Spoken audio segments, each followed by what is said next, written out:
Hello and welcome back to the civil tech. कालच्या लेक्चरमध्ये आपण काय बघितलं होतं? कालच्या लेक्चरमध्ये आपण एक प्रॉब्लेम सॉल्व केला होता. प्रॉब्लेम रिलेटेड टू होता इम्पेंडिंग मोशन. आपण टाईप 1 चालू केला होता ना. आपण काय करू, आज इम्पेंडिंग मोशनचा अजून एक प्रॉब्लेम घेऊ आणि मग आपण दुसऱ्या टाईपला चालू करू.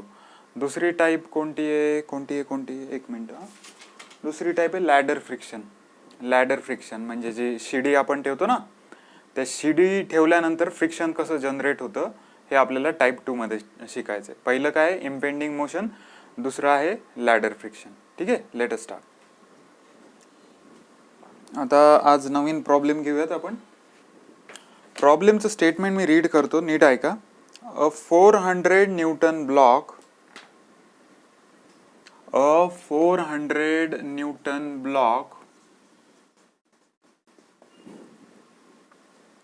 is resting on a rough horizontal surface.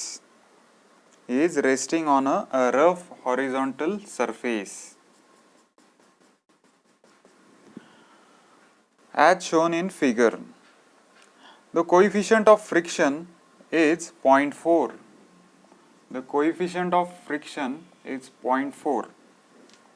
Determine force P required to cause motion.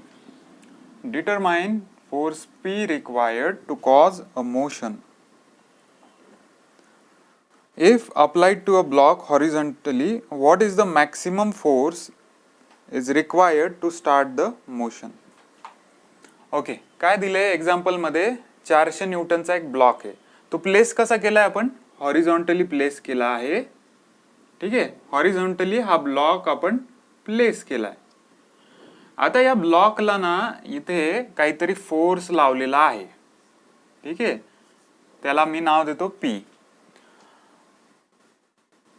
Coefficient of static friction लिहिते, कारण ब्लॉक मुव्हिंग आहे का? नाहीये, ब्लॉक आहे एका जागेवर थांबलेला. त्याला फोर्स काहीतरी पी लावलेला आहे. त्यांनी प्रश्नामध्ये विचारलंय, जर कोइफिशियंट ऑफ स्टॅटिक फ्रिक्शन हा 0.4 असेल, 400 न्यूटन त्याचं वजन असेल, पी किती पाहिजे? What amount of force is required to start a body in a motion. बॉडीला मोशन मध्ये करण्यासाठी किती पी लागेल? ठीक आहे. आता ज्यावेळेस पी फोर्स आपण असा लावतो त्यावेळेस ऑब्विसली एका लेवल पर्यंत स्टॅटिक फ्रिक्शन असतं. म्हणजे बॉडी जेव्हा रेस्ट मध्ये असते त्यावेळेस स्टॅटिक फ्रिक्शन, बॉडी जेव्हा मुव्हिंग मध्ये असते त्यावेळेस कायनेटिक फ्रिक्शन. आपण काल बघितलं static friction is slightly greater than the kinetic friction, बरोबर ना. तर याच्यामध्ये मला सांगा, इकडनं फोर्स आहे, फ्रिक्शन कसं लागेल? अपोजिट. फ्रिक्शनची अमाऊंट काय असते? Mu into normal reaction, mu into N. आणि नॉर्मल रिॲक्शन कशी लागेल? लाल पेनाने दाखवतो. नॉर्मल रिॲक्शन ही अशी लागेल. दिस इज द नॉर्मल रिॲक्शन. बराबर. एवढं आपल्याला प्रॉब्लेम मध्ये दिलेलं आहे.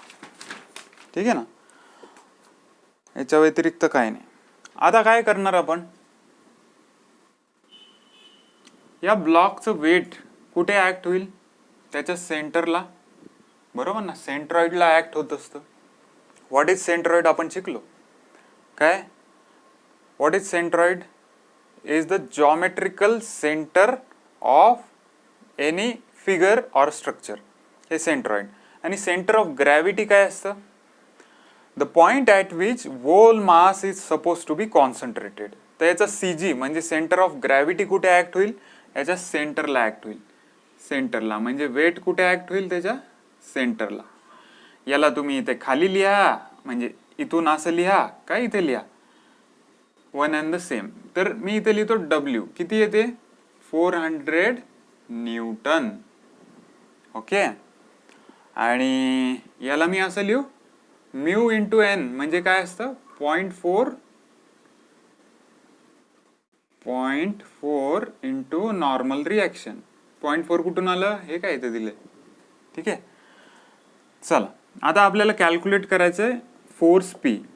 तर पी कसा कॅल्क्युलेट करणार? सिम्पली समेशन एफ वाय लावा. समेशन FY लावल्यानंतर आपल्याला काय मिळेल, आपल्याला नॉर्मल रिॲक्शनची व्हॅल्यू मिळेल. ॲक्च्युली तुम्हाला सांगू का, या पर्टिक्युलर प्रॉब्लेममध्ये तुम्हाला हे काहीच करायची गरज नाही. बघितल्या कळतं. डाऊनवर्ड फोर्स एक आहे, नॉर्मल रिॲक्शन ऑपोजिट आहे. तर मग अजून कोणता अजून डाऊनवर्ड फोर्स दिसतोय तुम्हाला इथे? दिसतोय का? नाही ना. मग ऑब्व्हियसली एन ची व्हॅल्यू काय येणार आहे? 400 न्यूटन. ज्याला हे कळत नाही त्यांनी काहीच टेन्शन नाही घ्यायचं, त्यांनी आपलं डोकं न लावता सरळ FY लावायचं. चला, साइन कन्व्हेन्शन काय आहेत आपले? Upward positive and downward negative. चला, एन कसा चाललाय? Upward, that's why taken positive. W कसा चाललाय? Downward, that's why taken negative. किती व्हॅल्यू आहे डब्ल्यू ची? ठीक आहे, इज इक्वल टू 0. हॉरिझॉन्टल आहे, हे हॉरिझॉन्टल आहे. FY मध्ये येईल का? नाही. Therefore value of N is equal to 400 newton. Value of n is equal to 400 Newton. Then calculate the value of mu into n, that is the frictional force. FF लिहितो मी इथे त्याला, frictional force is equal to 0.4 into 400. किती येईल ते? 4 चौक 16, 160 Newton. Frictional force किती आला? 160 Newton. ठीक आहे. आता फ्रिक्शनल फोर्स आपल्याला मिळाला 160 न्यूटन. लावा summation Fx is equal to 0. काय दिसतंय? आपले साइन कन्व्हेन्शन काय आहेत?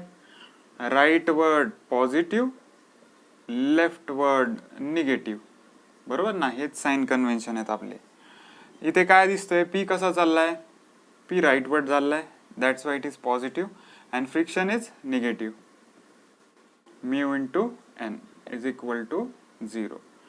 P इक्वल टू किती येईल हे? 160 newton. This is the final answer. हे असे क्वेश्चन MPSC मध्ये येतात. MPSC मध्ये असे क्वेश्चन तुम्हाला 50 सेकंदाच्या आत सॉल्व करायला आरामात सॉल्व होतात हे. ठीक आहे, असे क्वेश्चन जे कमी डोकं लागणार आहे हे पटापट सॉल्व करायचे MPSC मध्ये. ठीक आहे, स्क्रीनशॉट मारून घ्या. लॅडर फ्रिक्शन चालू करू.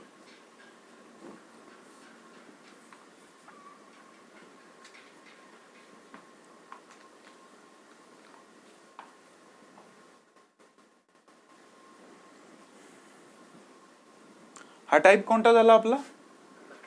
हा टाइप आपला झाला इम्पेंडिंग मोशन. टाइप 1 काय होता आपला? Impending motion. इम्पेंडिंग म्हणजे काय? फोर्स लावल्यामुळे नंतर होणारं मोशन, त्याला म्हणायचं इम्पेंडिंग मोशन. ठीक आहे, चला पुढे बघूयात आपण next type. Type number 2, that is ladder friction. Type number 2, that is ladder friction. काय असते लॅडर म्हणजे? काय? शिडी. शिडी नाही बरं का, आपली वर चढायची शिडी. याचं फ्रिक्शन रिलेटेड आपल्याला प्रॉब्लेम असतात. सपोज हा इथे एक मजला आहे, हे असं एक घर आहे. कसं दाखवू बरं? ठीक आहे, हा ही अशी एक इमारत आहे. हा एक मजला, इथे एक मजला, असे 3 मजल्याची बिल्डिंग आहे. आता तुम्हाला सपोज फायर ब्रिगेड आहात तुम्ही, इथे कुठेतरी आग लागली, या ठिकाणी आग लागली, तुम्हाला यानी चढता नाही येणार ना, जिन्यानी वगैरे चढत नसतात त्यावेळेस, कारण आग फैललेली असते सगळीकडे. तर काय करतो आपण डायरेक्ट टाकतो शिडी इथे. बरोबर ना? शिडी. तर हे शिडी टाकायला कसा फोर्स ऍप्लिकेबल होतो, कशी रिॲक्शन लागते, याच्याबद्दल फ्रिक्शन किती अप्लाय होतं, या सगळ्या गोष्टी आपण बघणार आहे. मी हे एक्झाम्पल दिले. आपल्याला एक्झाम्पल हे असे असतील, हे अशी शिडी टाकली आणि कॅल्क्युलेट करा फोर्स ऑफ फ्रिक्शन किती, फोर्स रिक्वायर्ड किती, काय काय काय काय असे एक्झाम्पल्स असतील. ठीक आहे, जस्ट तुम्हाला समजावं म्हणून मी हे एक्झाम्पल दिलं. आता याच्यामध्ये काय असतं, एक पॉइंट तुम्हाला याच्यात अजून एक सांगतो. हे बघा,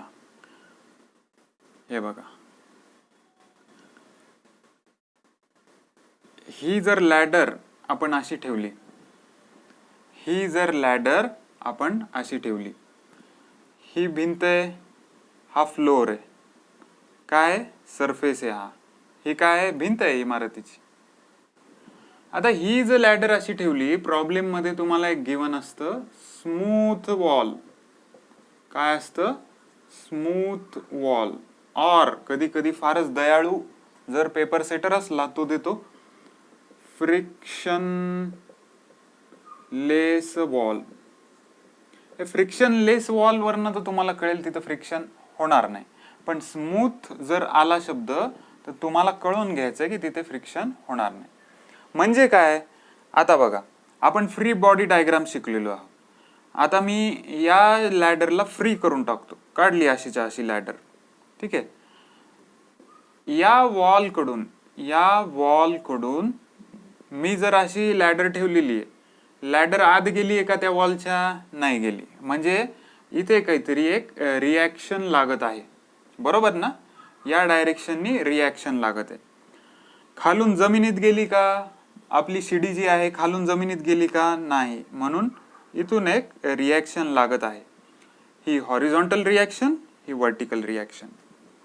आता मला सांगा, खूप आता कॉमन सेन्सचा भाग आहे बरं का, बघू तुम्हाला इमॅजिन होतं का नाही. फ्रिक्शनल फोर्स हा स्मूथ वॉल असल्यामुळे इथून तर काही लागणार नाही, इथलं विचारच करायचं नाही इथल्या फ्रिक्शनचा, कारण सांगितले स्मूथ वॉल, ठीक आहे. पण स्मूथ सरफेस सांगितलंय का त्यांनी? स्मूथ फ्लोअर सांगितलंय का त्यांनी? नाही. म्हणजे इथे फ्रिक्शन लागणार आहे, बरोबर ना?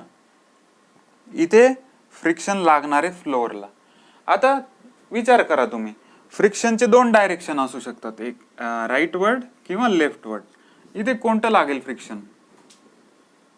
कसं लागेल? जर तुम्ही असा विचार केला हे लेफ्ट वर्ड, तर ही शिडी काय होईल, अशी ओढला जाईल आणि त्या माणसाला चढताच येणार नाही, पडून जाईल तो खाली. This is what the common sense. म्हणून फ्रिक्शन नेहमी कसं लागेल, जर त्याला शिडी एका जागी स्टेबल ठेवायची असेल तर फ्रिक्शन हे असं लागलं पाहिजे, या डायरेक्शन, राईट वर्ड डायरेक्शननी फ्रिक्शन जेव्हा लागेल तेव्हा ती शिडी तिथे कॉन्स्टंट राहील, त्याला एक सपोर्ट भेटेल मागून. आता आपल्याला एक्झाम मध्ये ना नेहमी कॅल्क्युलेट करायला लावतात हा फ्रिक्शनल फोर्स आपल्याला कॅल्क्युलेट करायला लावतात. एक गोष्ट नेहमी खोक्यामध्ये ठेवायची, काय ठेवायची? हा जो हॉरिझॉन्टल फोर्स आहे, हा horizontal force should always be less than frictional force. उलट लिहिलं, हे असं sign. Frictional force should always greater than the horizontal force. या हॉरिझॉन्टल फोर्स पेक्षा फ्रिक्शनल फोर्स हा नेहमी जास्त पाहिजे.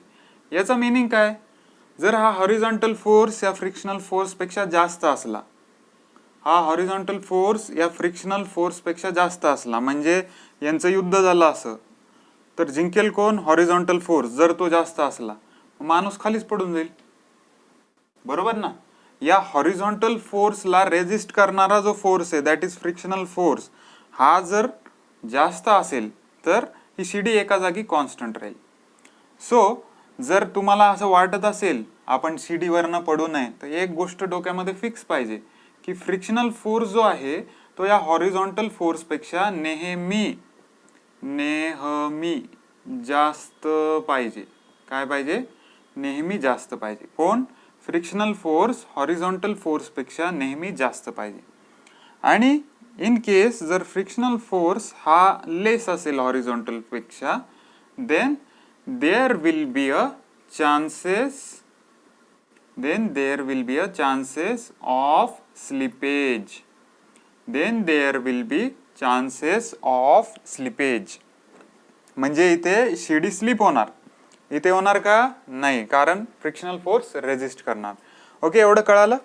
स्टार्टिंग काय केली आपण? एक प्रॉब्लेम सॉल्व्ह केला, नंतर आपण आलो सेकंड टाईपवर, दॅट इज लॅडर म्हणजे शिडीचं एक्झाम्पल दिलं मी, फायर ब्रिगेड शिडी कसं वगैरे टाकता असं मी एक्झाम्पल दिलं. नंतर काय बघितलं, एक्झाम मध्ये आपल्याला नेहमी दिलेलं असतं स्मूथ वॉल दिला असेल तर इथलं फ्रिक्शन कन्सिडर करायचं नाही, आणि जर स्मूथ वॉल दिलं नसेल तर इथलं फ्रिक्शन कन्सिडर करावं लागेल. कसं लागेल रे इथे फ्रिक्शन, सांगा मला. अशी तुम्ही शिडी ठेवली आणि तिथे फ्रिक्शन दाखवायचं असेल तर कसं लागेल. फ्रिक्शनलेस म्हणल्यावर सरळ खाली, म्हणजे हा जो फोर्स आहे फ्रिक्शनलेस म्हणल्यानंतर हा फोर्स लागणार नाही. कोणाचा, फ्रिक्शनचा, बरोबर ना. फ्रिक्शन लेस आहे तर आपण हा फोर्स काढून टाकतो. काय म्हणलं मी, डोक्यात गेला आता काय म्हणलं. स्मूथ वॉल असेल तर हा फोर्स घ्यायचा नाही, हे जे इथं लिहिलं ना फोर्स ऑफ फ्रिक्शन, हा घ्यायचा नाही. आणि जर स्मूथ वॉल गिवन नसेल तर हा फोर्स आपल्याला कन्सिडर करावा लागतो. ठीक आहे ना. इथे बघा, horizontal force to the surface and vertical force to the wall, अशा प्रकारे आपल्याला फ्रिक्शन कन्सिडर करावं लागतं. नेक्स्ट मी तुम्हाला सांगितलं, फ्रिक्शनल फोर्स हा नेहमी या हॉरिझॉन्टल फोर्सपेक्षा हा फ्रिक्शनल फोर्स जास्त पाहिजे. ओके, जर तो जास्त नसेल then there will be a chances of slippage. Exam मध्ये क्वेश्चन कसे येतात, एक्झाम मध्ये तुम्हाला लॅडर दिलेली असते, लॅडर दिल्यानंतर त्याच्यावर काहीतरी वेट लावलेलं असतं. जर वेट नसेल तर सरळ शिडीचं वेट दिलेलं असतं 80 न्यूटन वगैरे, जे की आपल्याला सेंटरला त्याच्या लावावं लागतं. Because centre of gravity always act on its CG. सीजीची डेफिनेशन काय, the whole mass of the body is suppose to be concentrated at that point. असा पॉइंट बॉडीचा, त्या पॉइंटवर पूर्ण मास कॉन्सन्ट्रेटेड असतं, बरोबर ना. डिस्क घेतली तर त्याच्यामध्ये पूर्ण मास कॉन्सन्ट्रेटेड असतं, म्हणून आपण एका बोटावर डिस्क घेतो.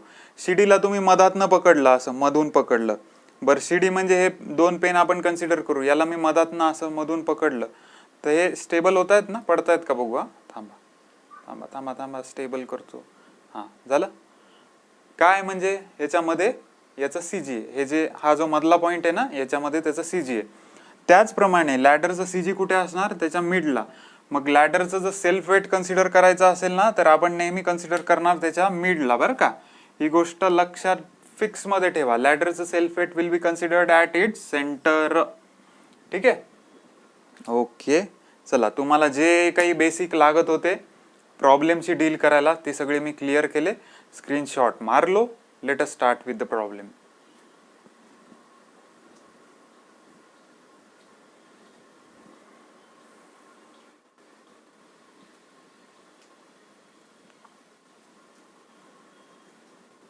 चलो बढ़ने का आगे.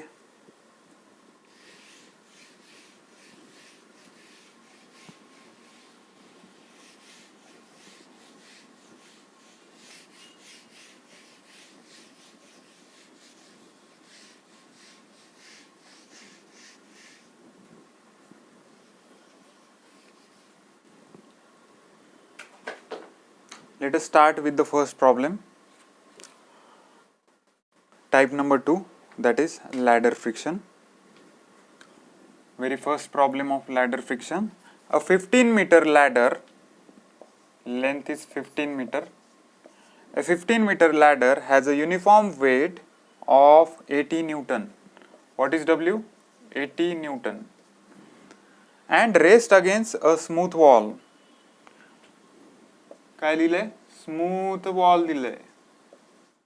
And rest against a smooth wall at B point, म्हणजे दुसऱ्या पॉइंटवर. If coefficient of friction is in between the ladder and floor is mu is equal to 0.4, determine ladder will sleep or not. Ladder will sleep, झोपेल की नाही झोपणार, बरोबर ना. तुम्हाला झोपायची गरज दिसते. Ladder will sleep or not म्हणजे शिडी घसरेल की नाही घसरणार, असा त्याचा मिनिंग. बघूयात शिडीला घसरायचे का नाही घसरायचे, ह्या दिलेल्या पॅरामीटरवरनं दिसेलच ते. काय सांगितलं, एक 15 मीटरची लॅडर आहे. किती मीटर, 15 मीटरची लॅडर आहे. ती कुठे प्लेस केली, एक स्मूथ सरफेस ऑफ वॉलवर प्लेस केली आहे आणि खालच्याबद्दल बोललेले नाहीत. जो खालचा सरफेस आहे ना त्याच्याबद्दल बोललेले नाहीत. सो आपण त्याला फ्रिक्शन कन्सिडर करणार. ठीक आहे, इथे फ्रिक्शन होईल का कन्सिडर? नाही. चला पुढे काय दिलंय? लेंथ झाली. वेट काय? 80 न्यूटन. 80 न्यूटन जसं मी तुम्हाला सांगितलं कुठे ऍक्ट होतं ते? It acts on the centre of ladder. या 15 न्यूटनला ना इथे लिहितो मी 15 मीटर आणि वेट किती आहे? 80 न्यूटन. ठीक आहे ना. स्मूथ वॉल झालं, म्यूचं आपल्याला आता काही घेणं देणं नाही. आता काय करणार तुम्ही? आता तुम्ही इथे लगेच बाजूला डोळे झाकून डायग्राम बॉडी फ्री ड्रॉ करणार. करा डायग्राम बॉडी फ्री ड्रॉ. लॅडरला लॅडर ड्रॉ केली, वेगळ्या पेनाने वेगळे फोर्सेस दाखवतो. 80 न्यूटनला 80 न्यूटन ड्रॉ केलं. ठीक आहे ना. तुम्हाला हिरवा पेन दिसत नाही कदाचित, मला असा अंदाजा वाटतंय. ठीक आहे, ब्लॅक पेनानेच काढू. काय केलं मी? लॅडरला लॅडर ड्रॉ केली, 80 न्यूटन त्याच्या सेंटरला दाखवला, 80 न्यूटन जो की त्याचं सेल्फ वेट आहे. अब क्या आहे? इथून काय मिळणार? रिॲक्शन. बरोबर ना. रिॲक्शन कोणती? हॉरिझॉन्टल रिॲक्शन मिळणार. इथून काय मिळणार? Vertical reaction. बराबर बराबर. इथे वर्टिकल रिॲक्शन, इथे हॉरिझॉन्टल रिॲक्शन. आणि फ्रिक्शनल फोर्स अशा पद्धतीने. What is the magnitude of frictional force? That is mu into N. इथे एन काय? व्ही आहे. म्हणजे नॉर्मल रिॲक्शन जी असते ते म्हणजे व्ही आहे. ठीक आहे, म्यू इंटू एन लिहू शकता. वाटल्यास मग तुम्हाला कन्फ्यूज होत असेल तर याला आपण नॉर्मल रिॲक्शनला इथे एन लिहू. मग मी इथं पुन्हा तेच लिहितो, म्यू इंटू एन.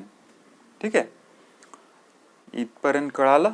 चला, हा अँगल गिवन आहे का बघतो बरं. एक मिनिट, अँगल गिवन आहे का? अँगल गिवन आहे. अँगल गिवन आहे 60 डिग्री. इथे अँगल गिवन आहे theta is equal to 60 degree. आता हा 60 आहे, हा किती आहे? 90 आहे. हा किती असणार? 30 डिग्री. 9 6 15 3 180. ओके, हे असं मी ड्रॉ केलं. ड्रॉ केल्यानंतर ही अशी free body diagram hash hash hash करून दाखवली. हे काही फोर्सेस नाही तर ते मला दाखवायची गरज नाही, ते तुमच्या समजण्यासाठी मी हे ड्रॉ केलं. ॲक्च्युअलमध्ये आपण ही शिडीज दाखवतो. ठीक आहे, चला. फ्री बॉडी डायग्राम ड्रॉ झालेली आहे. आता आपल्याला इथे कॅल्क्युलेट काय करायचंय? आपल्याला कॅल्क्युलेट करायचं आहे की ladder will slip or not. बरोबर ना? हेच कॅल्क्युलेट करायचं ना आपल्याला.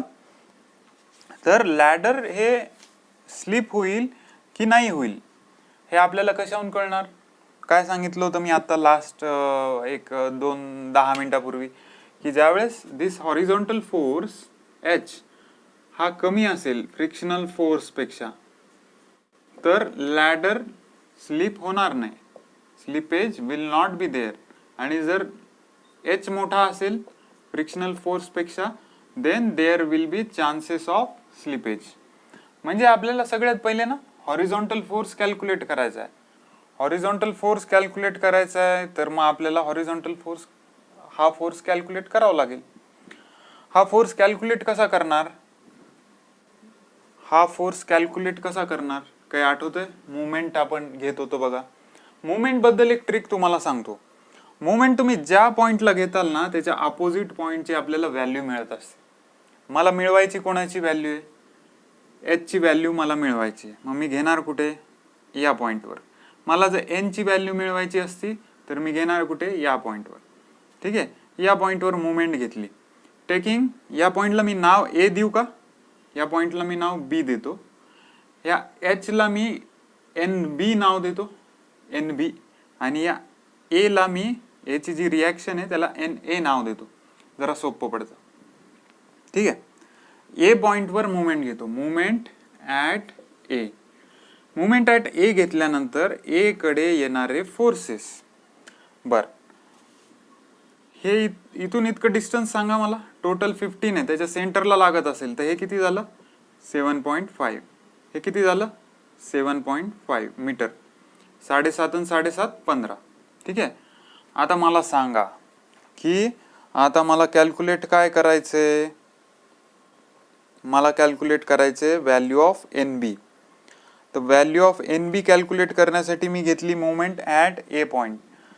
तर आता आपल्याला फोर्सेस कसे कसे ॲक्ट होणार आहेत ते बघायचे. ठीक आहे. What is movement? थोडं बेसिक बघू. Movement is what?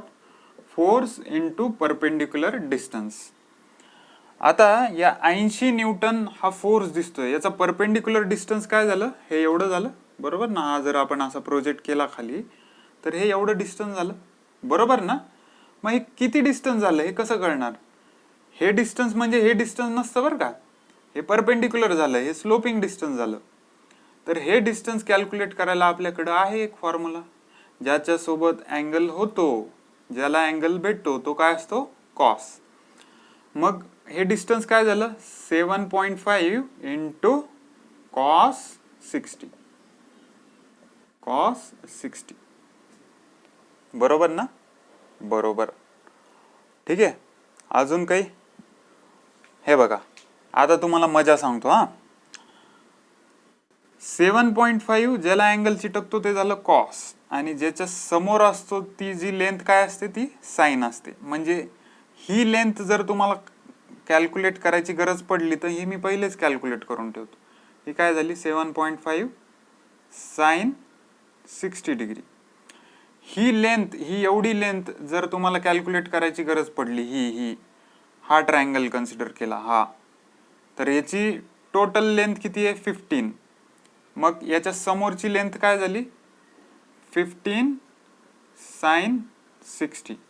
ही जर टोटल लेंथ तुम्हाला कॅल्क्युलेट करायची गरज पडली तर ही काय लेंथ झाली?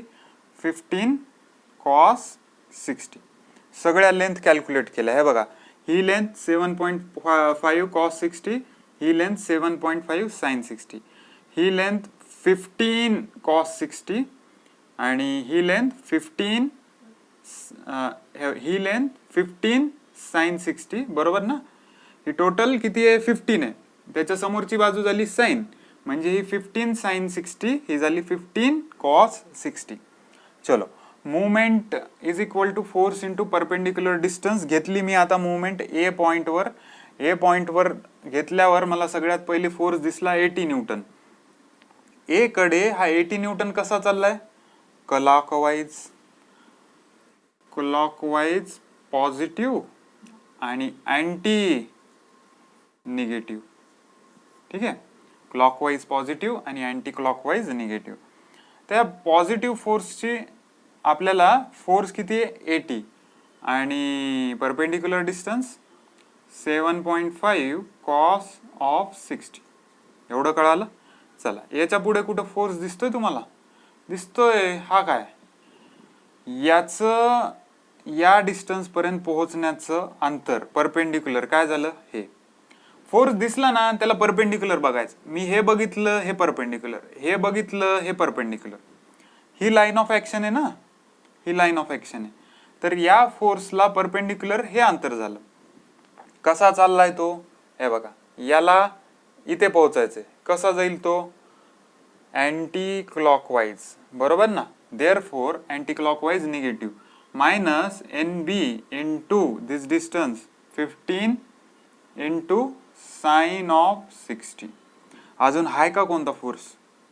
हाय का कोणता? हा झाला, हा झाला. आहे का कोणता अजून? नाही ना? ओके. मग याच्यावरून आपल्याला काय भेटतं? आपल्याला एन बी ची व्हॅल्यू मिळते. करा. कॉस 60 ची व्हॅल्यू 0, 1/2, 1/√2, √3/2, 1, 0, 30, 45, 60. कॉस 60 येतं 1/2. म्हणजे याचे अर्धे किती झाले? 7.5 चे अर्धे 35 दुने 70, 37.5 येईल का? हे 3.75 येईल ही व्हॅल्यू. ही व्हॅल्यू झाली 3.75, ही एवढी 3.75. साइन 60 ची काय व्हॅल्यू येते? 0.8. साईन 60ची व्हॅल्यू 0.8, म्हणजे हे काय झालं, 15×8 किती झाले, 20 असे, म्हणजे ही व्हॅल्यू येते 12 NB. डोक्यावर नाही चाललं, सांगतो जरा. हे बघा, हे असं आहे, ही एवढी व्हॅल्यू आली 3.75 × 80. मग सरळ असं करा ना, 38 × 80 करा राऊंडअपमध्ये, आणि मायनस ही व्हॅल्यू किती झाली, साईन 60 0.8 गुणिले 15, 15 × 8 किती झाले, 120, आणि ते हे झालं 12, बरोबर ना. 0.8 × 15 किती झालं, 12 असतं, येतं. हे कॅल्क्युलेट करून बघा जर तुम्हाला येत नसेल तर. 15×8 20 असे, म्हणजे हे झालं 12 NB. ठीक आहे, NB इज इक्वल टू काय येईल, या NB ला तिकडं पाठवा, 12 सगळं तिकडं द्या पाठवून, मग काय होईल, इथे इज इक्वल टू येईल, मग काय येईल, 38 × 80/12. करा आता थोडंसं कॅल्क्युलेशन. बेसखूम 12 आणि इथे केलं, इथे येतं किती, 2 38, 19 2 38, बरोबर ना. 2 6 12, 2 19 38, अजून 2 त्रिक 6, 42 80, बरोबर ना. अजून काय होते, नाही होत अजून. चला पुढे. 19 1 19, 19 2 38, 19 त्रिक 57, 19 चौक 76, 760 / 3. करा कॅल्क्युलेटिव्ह व्हॅल्यू. 3 2 6, 3 5 15, 10 उरले ना, 3 त्रिक 9, 253.1 something he value of NB येते, Newton answer. Value of NB is 253.1.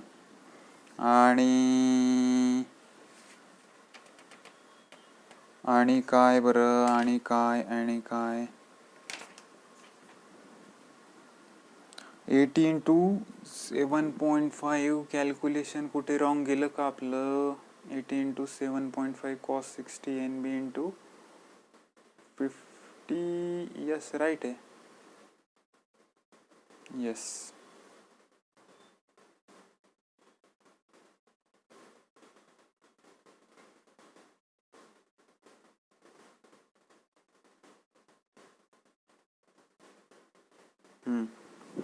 चला, हे कॅल्क्युलेशन तुम्ही कॅल्क्युलेटरवर करा. व्हॅल्यू मला काय माझ्याजवळ कॅल्क्युलेट केलेली नाही, मला वाटतं 253च्या जवळपास काहीतरी व्हॅल्यू येणार याची.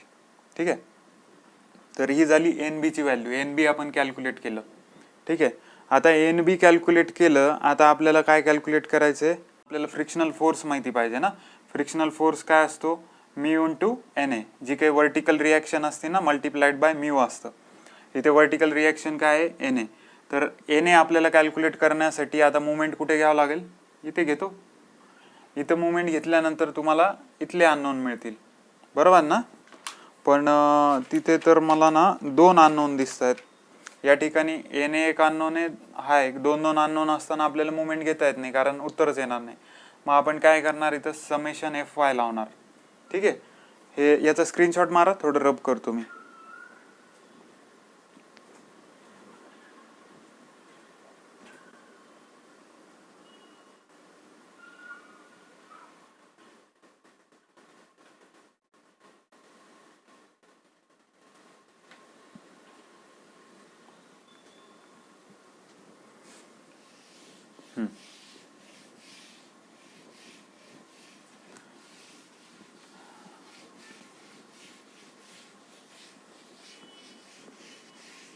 व्हॅल्यूज तुम्ही कॅल्क्युलेट करून बघत जा. म्हणजे काय होतं, कधी कधी गडबडीत पॉईंटचा खेळ वगैरे काहीतरी चुकतो. तसं चुकत नाही, पण चुकला तर समजा व्हॅल्यू कॅल्क्युलेट करून बघत जा. हां, चला, NB आपण कॅल्क्युलेट केलं. NB आलं होतं 253.1 न्यूटन, बरोबर ना. आपल्याला कॅल्क्युलेट करायचं आहे NA. NA कॅल्क्युलेट कसं करणार, तर समेशन FY घ्यायचं. Summation FY is equal to 0. ही अशी लॅडर होती, इथं 80 न्यूटनचा फोर्स लागत होता, इथे काहीतरी NB होतं, इथे NA होतं, आणि इथे काय होतं, म्यू × NA होतं. ठीक आहे, म्यू × NA होतं. ठीक आहे, ही अशी डायग्राम होती. आता आपल्याला काय घ्यायचं, summation F Y is equal to 0. Upward positive हे वर चाललंय आणि दुसरा काय डाऊनवर्ड निगेटिव्ह. ठीक आहे, इज इक्वल टू 0. अजून कोणता तुम्हाला वर्टिकल फोर्स दिसतो याच्या व्यतिरिक्त, या दोन व्यतिरिक्त नाही दिसत. That's why N A is equal to 80 newton. काय, N A is equal to 80 newton. तर एन ए 80 न्यूटन झाला. आता 80 न्यूटनच्या नंतर आपल्याला कॅल्क्युलेट काय करायचं आहे, दिस फ्रिक्शनल फोर्स. फ्रिक्शनल फोर्सची काय व्हॅल्यू येणार, म्यू इंटू एन ए. बरोबर ना, mu into N A. Mu किती गिवन आहे, म्यू आपल्याला गिवन आहे 0.4. 0.4 इंटू 80, 8 चोक 32 न्यूटन. म्हणजे फ्रिक्शनल फोर्स किती भेटतो आहे, 32 न्यूटन. एन बी किती आहे, 253 न्यूटन. कोणता फोर्स जास्त आहे, हा फोर्स जास्त आहे. That's why the ladder will slip. काय म्हणलं मी, लॅडर स्लिप होऊन जाईल. कशामुळे, frictional force is less than N B. ठीक आहे, हे असं कारण याचं. इमॅजिन करा, समजा हा एन बी 253च्या ऐवजी आला असता 30. मग काय झालं असतं, frictional force will be greater than N B. Then ladder will not slip. ठीक आहे, हे असं स्लिपेजचा प्रॉब्लेम आपण कंप्लीट केला. लॅडर स्लिपेज स्क्रीनशॉट मारा.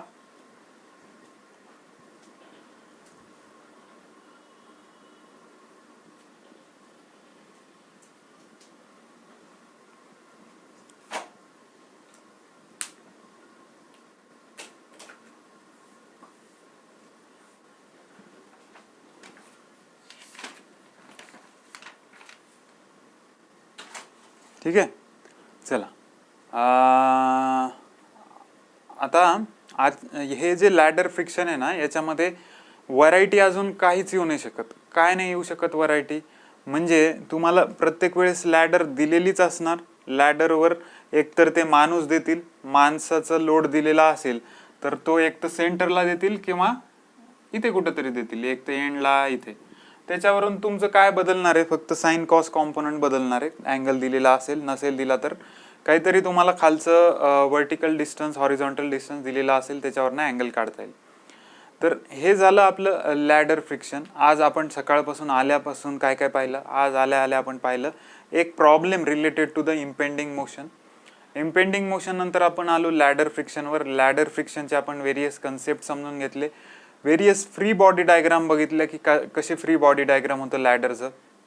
त्याच्यानंतर आपण असं पाहिलं की लॅडरची फ्री बॉडी डायग्राम तर कळाली, पण लॅडर स्लिप कधी होईल कधी होणार नाही ह्याचा आपण एक फॉर्म्युला किंवा एक कन्सेप्ट लक्षात घेतला की जेव्हा फ्रिक्शनल फोर्स हा ग्रेटर दॅन असेल कोणापेक्षा, हॉरिझॉन्टल रिॲक्शनपेक्षा, then the ladder will not be slip. If the frictional force will be less than the horizontal reaction, then the ladder will slip. जिथे कुठे स्मूथ वॉल दिलेली असेल तिथं फ्रिक्शन कन्सिडर नाही करायचं, दिलेलं नसेल तर फ्रिक्शन कन्सिडर करायचं. This is all about the ladder friction. याच्या रिलेटेड मला असं वाटतं की अजून प्रॉब्लेममध्ये व्हरायटी काहीच नाही आहे. कारण ना इथे जसं तुम्हाला आत्ता सांगितलं की मी या 80 न्यूटनला कुठे देईल, इथे देऊ शकतो, हा एक व्हरायटी, किंवा एंडिंगला इथे देऊ शकतो. थिटा अँगल दिलेला असेल नाही तर कॅल्क्युलेट करावं लागेल, ही व्हरायटी आहे. बाकी याच्यामध्ये काहीच व्हरायटी नाही. त्याच्यामुळे याला अजून फोकस करण्यात काही अर्थ नाही. ठीक आहे, मला असं वाटतं या एक्झाम्पलवरनं सगळं तुमचे कन्सेप्ट क्लिअर झालेले असतील. जर नसतील झाले तर आपण येणाऱ्या काळामध्ये जसा वेळ मिळेल तसं आपण याच्या रिलेटेड एक्झाम्पल घेऊयात अजून. पण सध्या आता मला पुढे जावं लागेल, कारण या फ्रिक्शन नंतर सगळ्यात मोठा टॉपिक आहे MPSC मधला कायनेटिक्स. कोणता, कायनेटिक्स. म्हणजे याच्यानंतरच्या लेक्चरला मी कायनेटिक्स चालू करतोय असं नाही, एक टाईप अजून रिमेनिंग आहे बेल्ट फ्रिक्शन नावाचा. तो बेल्ट फ्रिक्शन आपण नेक्स्ट लेक्चरला घेऊ आणि तो कम्प्लीट झाला की we are going to start kinetics. ठीक आहे, कायनेटिक्स मग आपण स्टार्ट करू. हे सगळं एवढं सगळं शिकून याच्यावर येतात 1 किंवा 2 MCQ, जसं मी स्टार्टिंगला सांगितलं होतं. तर ह्या 1-2 MCQ साठी आपल्याला 3 टाईप शिकायचे आहेत. पहिला इम्पेंडिंग मोशन, दुसरा लॅडर फ्रिक्शन आणि तिसरा belt friction.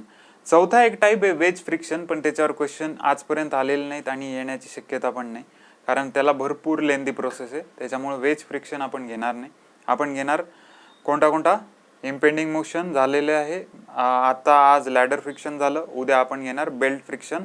That's it all about the friction, and that's it all about today's lecture. Thank you.